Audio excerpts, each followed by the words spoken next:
The sheriff's deputy stared at the stack of property records in stunned silence. "You need to tell me this isn't real," he finally whispered.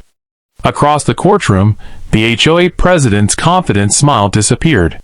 Her attorney dropped a thick folder onto the table, as if it had suddenly become too heavy to hold. The judge adjusted his glasses, looked at one document, then another. "Mrs. Whitmore," he said calmly, "before this court continues, would you like to explain why your HOA claims ownership of land it has never legally possessed?"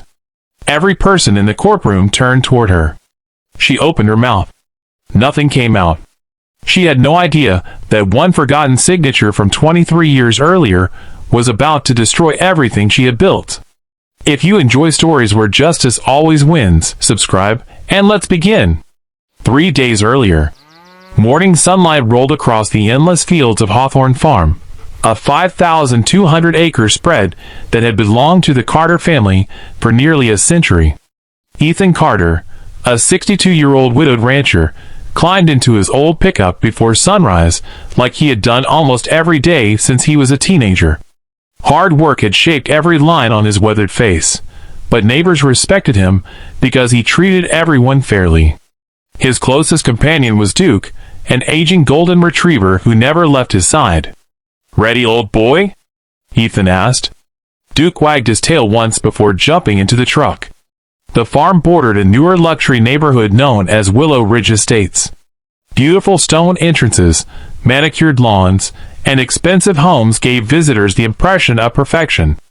Unfortunately, perfection had a president, Vanessa Whitmore. She had been running the HOA for 8 years, and believed every piece of land surrounding Willow Ridge should eventually belong to the community.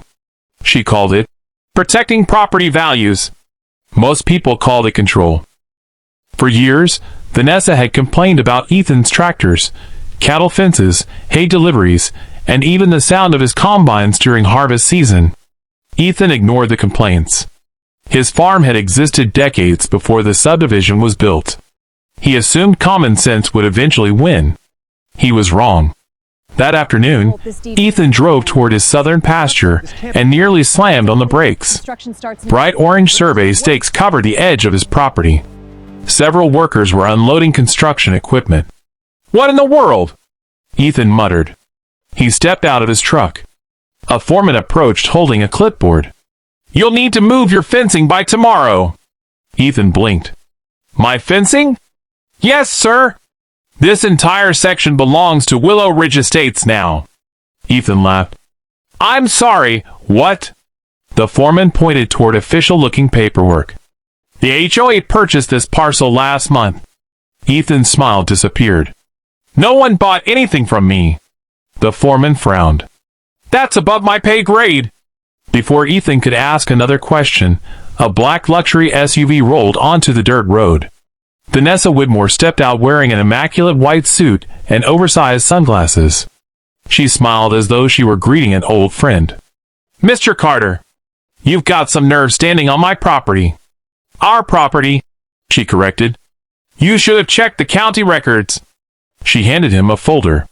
Inside was a deed transfer. According to the paperwork, more than 5,000 acres of Hawthorne Farm had been transferred into an HOA-controlled development company. Ethan felt the blood drain from his face. "This is fake." Vanessa simply smiled. "If you disagree, hire a lawyer." She turned around and climbed back into her SUV.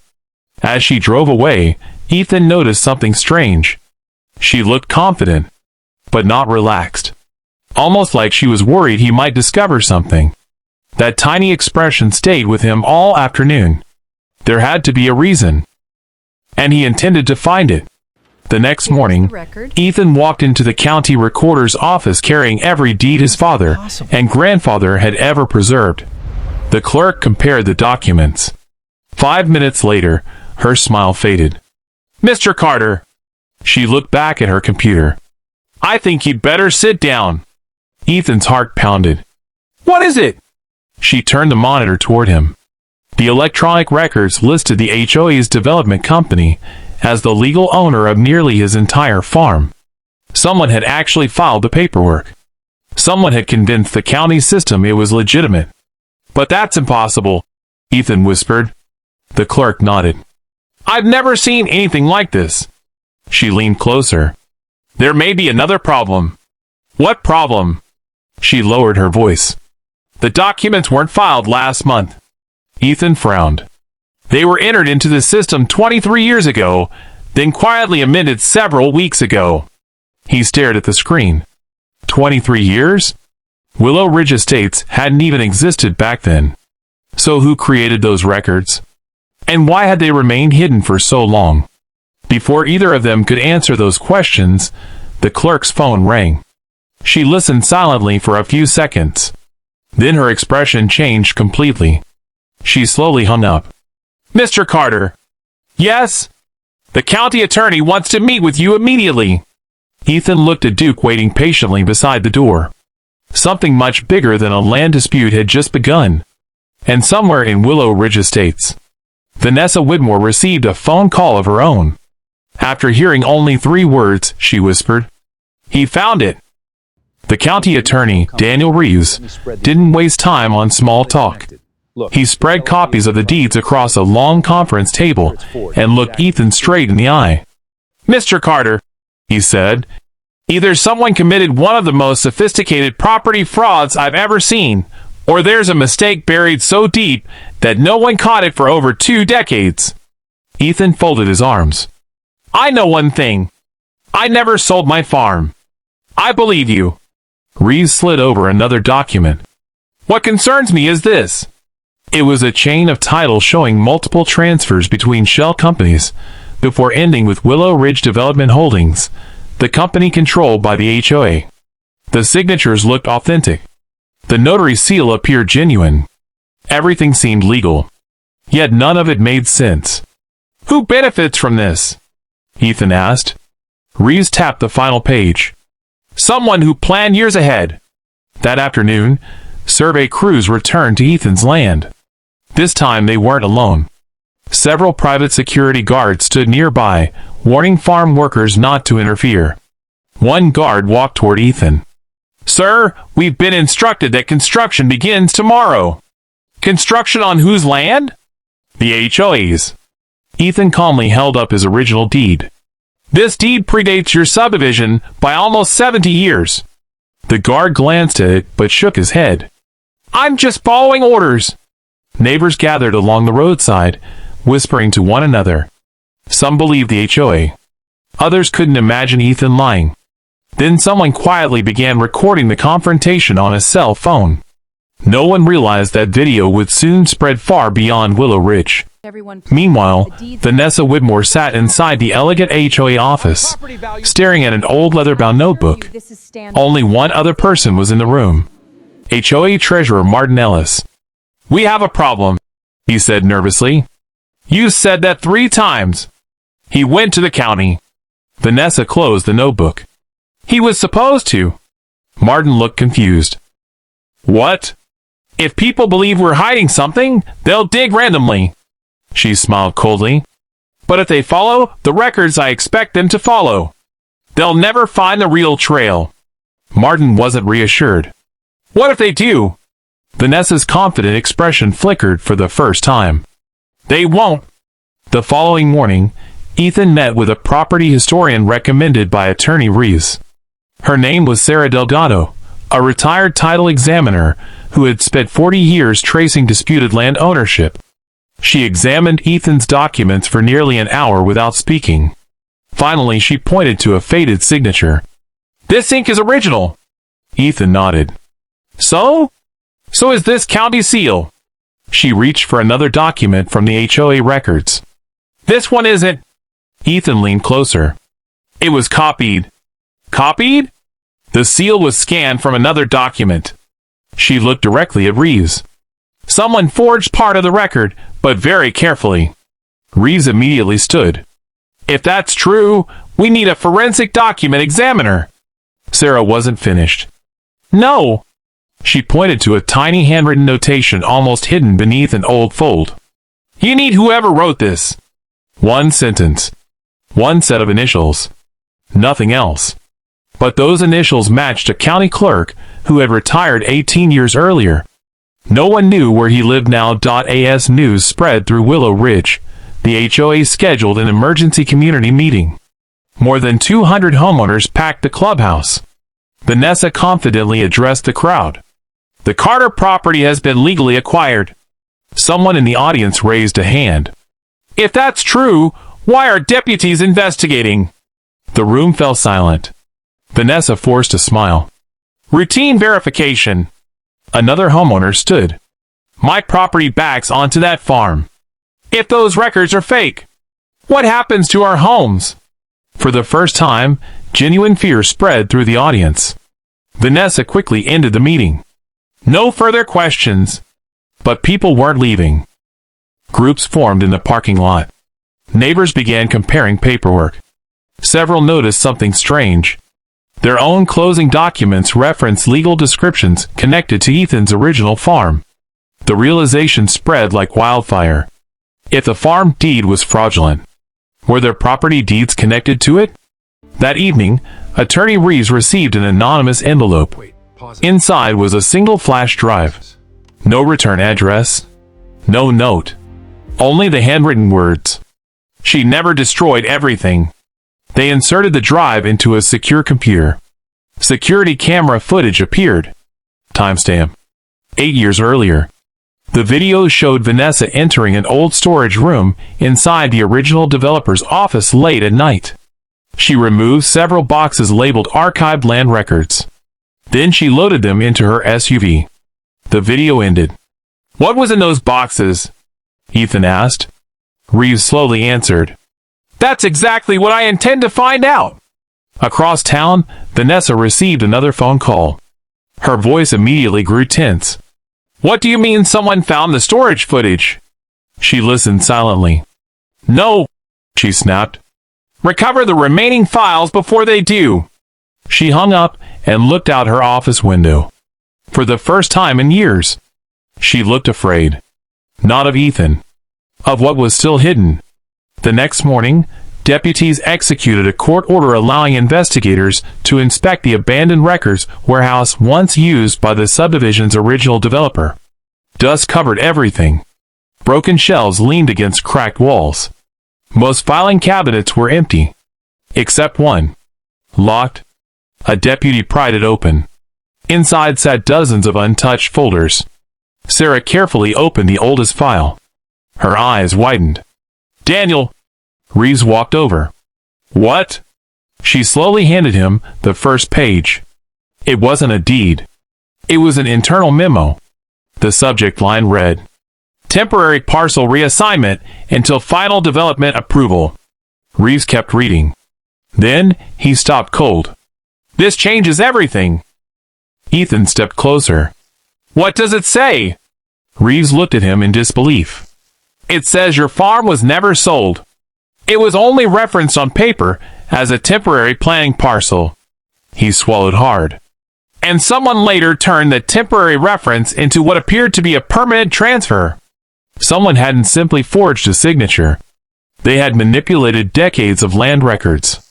But one question remained. Who had actually done it? Before anyone could answer, Reeves' phone rang. He listened for several seconds. His face turned pale. "The forensic lab just finished examining the amended filings." Ethan waited. "Well?" Reeves looked at him. "They found fresh fingerprints." "Whose?" Reeves took a slow breath. "The fingerprints belong to someone currently serving on the HOA board." Attorney Daniel Reeves requested an emergency injunction before sunrise. Within hours, a county judge signed an order freezing every construction permit connected to Willow Ridge's expansion. Survey crews packed up their equipment, and heavy machinery left Ethan Carter's property under the watch of sheriff's deputies. For the first time in days, the fields were quiet. But Ethan knew the fight was far from over. That afternoon, investigators questioned every member of the HOA board. The fingerprints found on the amended filings belonged to Martin Ellis, the HOA treasurer. Martin arrived with his attorney, insisting he had done nothing wrong. "I handled paperwork," he said nervously. "Vanessa told me the county needed updated copies of old records. I never questioned it. Did you alter any documents? An investigator asked. No. Did you file them? Yes, because she said they were already approved. His statement shifted the investigation. Martin admitted he had submitted amended property records, but he insisted he believed they were legitimate. The real question became, who created them? 2 days later, the courtroom was filled beyond capacity. Residents of Willow Ridge packed every seat. Local reporters lined the walls, and cameras waited outside the courthouse. Vanessa Whitmore entered wearing the same flawless white suit she had worn when she first confronted Ethan. She looked composed, until Attorney Reeves placed a worn leather notebook on the evidence table. Vanessa's expression changed instantly. Reeves noticed. You recognize this? She remained silent. The notebook had been recovered from Vanessa's office after investigators obtained a search warrant.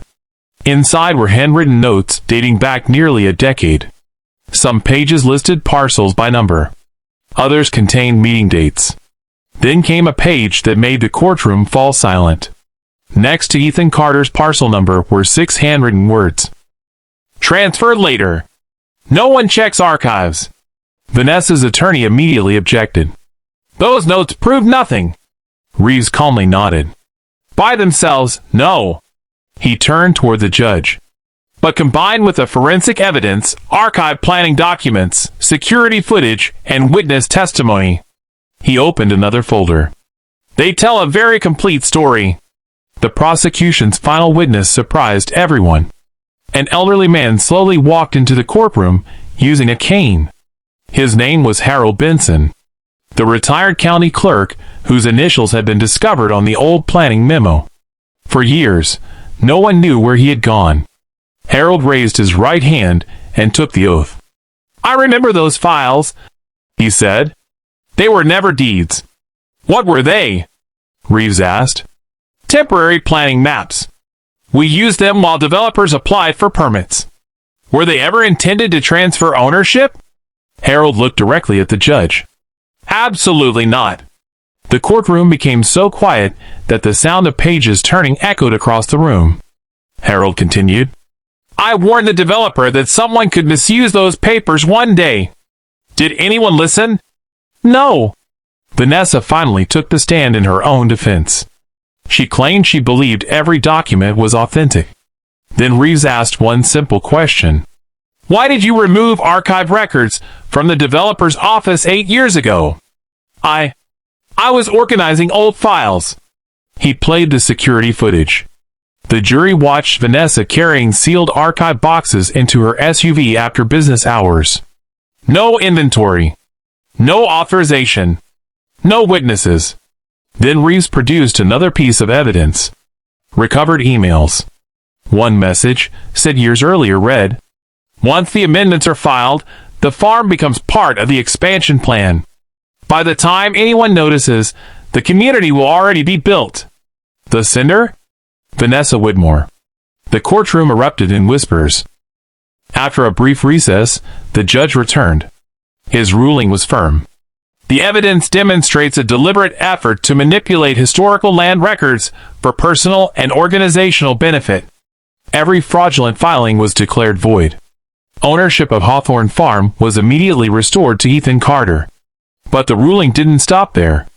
Because the fraudulent land descriptions had been used as the legal foundation for portions of Willow Ridge's later expansion, the court ordered a complete review of every affected property transaction. Hundreds of homeowners feared they would lose everything. Ethan stood and asked to address the court. Your Honor? The judge nodded. I don't want innocent families punished for something they didn't do. The room fell silent again. Ethan continued. They bought their homes in good faith. They're victims too.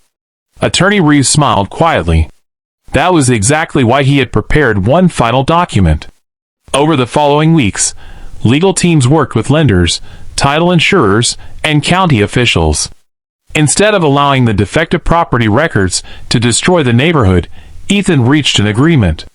Using the court's judgment and settlement funds recovered from the HOA's insurance policy, he legally transferred corrected property rights back to every innocent homeowner. Families who had feared eviction received brand new, properly recorded deeds. One by one, they visited Hawthorne Farm to thank Ethan. An elderly couple brought homemade pie. A young family planted a new oak tree near the property line. Children who had once been told to avoid Ethan's farm now waved whenever his truck passed. The community slowly healed. As for Vanessa Whitmore, she resigned before the criminal trial began. She was later convicted of fraud, tampering with public records, and conspiracy. She received a prison sentence, was ordered to pay substantial restitution, and was permanently barred from serving on any homeowners association board again. Martin Ellis cooperated with investigators and received a reduced sentence because he had helped expose the scheme once he realized the truth. Willow Ridge homeowners voted to replace the entire HOA board, adopted strict financial transparency rules, and required independent audits for all future land transactions. The organization survived, but only after rebuilding trust from the ground up. Several months later, Ethan stood on a hill overlooking his fields as the sun dipped below the horizon. Duke rested beside him, his gray muzzle catching the golden light. Attorney Reeves joined him. "You know," Reeves said with a smile, "people keep saying you sold the HOA's homes." Ethan chuckled. "I didn't sell anyone's home." He looked across the neighborhood. "I simply made sure every family finally owned the home they thought they'd bought in the first place." Reeves nodded. "And that's a much better ending." Ethan smiled as a gentle breeze rolled across the fields that had belonged to his family for generations. Some victories weren't about revenge. They were about restoring what was rightfully yours, and protecting those who never deserved to be caught in someone else's deception. Power without integrity always fails. Truth may take time, but when it is supported by evidence, courage, and a community willing to stand together, justice becomes stronger than corruption. If you enjoyed this fictional HOA story, don't forget to like, subscribe, and share your thoughts in the comments. What would you have done if you discovered someone had tried to steal your family's land?